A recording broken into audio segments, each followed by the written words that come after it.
नमस्कार दोस्तों।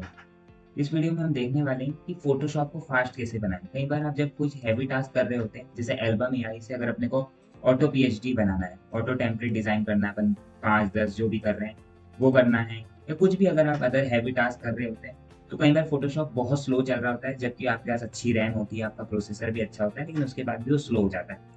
तो अपन इसमें कुछ सेटिंग्स करेंगे और कुछ चीज़ें डिलीट करेंगे, और जिससे कि आपका जो फ़ोटोशॉप है वो तेज़ हो जाएगा। जो पहली बार हमारे चैनल में आया है, मैं उनको बताना चाहूँगा कि ये जो आप नीचे देख रहे हैं, ये हमारा सॉफ्टवेयर है एल्बम एआई। इसमें आप फ़ोटोशॉप को इंटीग्रेट करके अपना एल्बम डिज़ाइनिंग तेज़ कर सकते हैं, एडिटिंग कर सकते हैं, जिसमें बहुत सारे फीचर हैं। एआई बॉर्डर लगा सकते हैं, एआई के फीचर्स यूज़ कर सकते हैं। तो ऐसे बहुत सारे मल्टीपल फीचर यूज़ कर सकते हैं, और इसके लिए हमने डेडिकेटेड गेमर वीडियोस बना रखे हैं, जो कि आप चैनल में देख सकते हैं। तो चलिए आज हम फोटोशॉप को जो अपने को फास्ट करना है उसकी प्रोसेस स्टार्ट करते हैं। तो जो सबसे पहले अपने को सेटिंग चेंज करना है, उसमें अपने को यहाँ पे फोटोशॉप में एडिट में आना है। एडिट में आने के बाद आपको सबसे नीचे एक ऑप्शन दिया होगा प्रेफरेंस। उसमें आने के बाद आपको यहाँ स्क्रैच डिस्क है, आपको इसको ओपन कर लेना है। ठीक है। स्क्रैच डिस्क जैसे कि जब आप फोटोशॉप में एडिटिंग करते हैं या बहुत सारी चीजें अप्लाई करते हैं, तो वो टेम्परेरी फाइल्स बनाता है, और वो जो टेम्परेरी फाइल्स है वो आपकी इन स्क्रैच डिस्क में जो है फिल होती है। तो देखिए आपकी स्क्रैच डिस्क में आपको मल्टीपल ऑप्शन वो दिखा सकता है, जो भी आपके पास ड्राइव होगी, आपके पास एफ ड्राइव होगी, जी ड्राइव होगी, जो भी ड्राइव होगी। अगर हो सके तो क्या करें, आप सी ड्राइव को यहाँ से हटा लें, क्योंकि सी ड्राइव में ऑलरेडी बहुत सारे प्रोग्राम्स चल रहे होते हैं, उसका डेटा होता है, और बहुत सारी अलग अलग टेम्परेरी फाइल्स हो रही होती है। इस वजह से फिर अपना फोटोशॉप जो है वो स्लो हो जाता है। और उसके अलावा जो आपके अलग अलग ड्राइव है, उसमें आप ट्राई करें कि जिसमें सबसे ज्यादा फ्री स्पेस हो, आप उन फ्री स्पेस वालों को सिलेक्ट करें। और अगर आपके पास कम कम फ्री स्पेस हो, तो आप ना इसमें मल्टीपल सिलेक्ट कर सकते हैं। मल्टीपल सिलेक्ट करने से इसको मल्टीपल स्पेसेस मिल जाती हैं, तो फोटोशॉप तेज हो जाता है। तो इस स्क्रैच डिस्क को चेंज करने के बाद आपका फोटोशॉप काफी तेज हो जाएगा।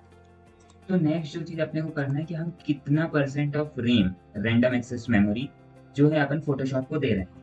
तो अपने को अगेन एडिट में आना है। एडिट में आने के बाद अपने को प्रेफरेंस में आना है, और यहाँ पे आपको एक परफॉर्मेंस दिखेगा, इस परफॉर्मेंस में आपको क्लिक करना है। ठीक है। इसके बाद आपको इस प्रकार का इंटरफेस दिखाई देगा। इस इंटरफेस में आपको क्या करना है, अब जितना भी परसेंट, तो आपका 60 भी हो सकता है, 50 भी, तो आपको उसको इंक्रीज कर देना है। जैसे मैं अभी के लिए क्या करता हूँ, 70 से लेके 80% तक कर देता हूँ। ठीक है। ये इस पे भी डिपेंड करेगा कि आपके पास कितनी जीबी रैम है। जैसे आपके पास 8 जीबी है, तो फिर आप 90 टू 95 थे, क्योंकि जो है फोटोशॉप काफी हैवी टास्क करने के लिए होता है, तो उसको अच्छी खासी रैम चाहिए होती है। और अगर आपके पास 16 जीबी है, तो 70-80 पे भी आपका काम हो सकता है। ठीक है। ये इसको करने के बाद आपको इसको ओके पे क्लिक कर देना है। तो इस प्रकार से फोटोशॉप आपके पीसी में जितनी भी रैम अवेलेबल है, उस हिसाब से ज्यादा रैम कंज्यूम करेगा, और इसलिए वो काफी तेज हो जाएगा। जो आपकी नेक्स्ट सेटिंग है वो सेम जगह पे प्रेफरेंस में, परफॉर्मेंस में जब आएंगे, तो यहाँ पे जो ग्राफिक प्रोसेसर है उसको आपको चेक इन कर देना है।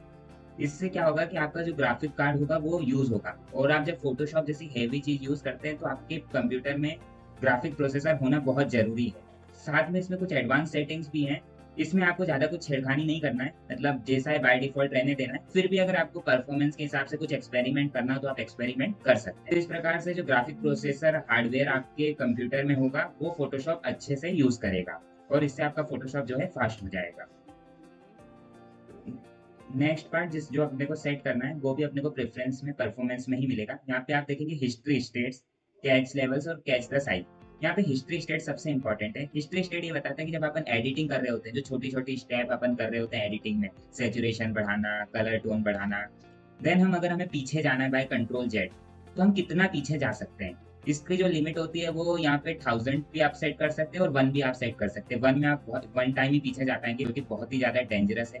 बट आपको अपनी रैम के हिसाब से इसको सेट करना है। अगर आपकी रैम बहुत अच्छी है, तो आप 1000 भी रख सकते हैं।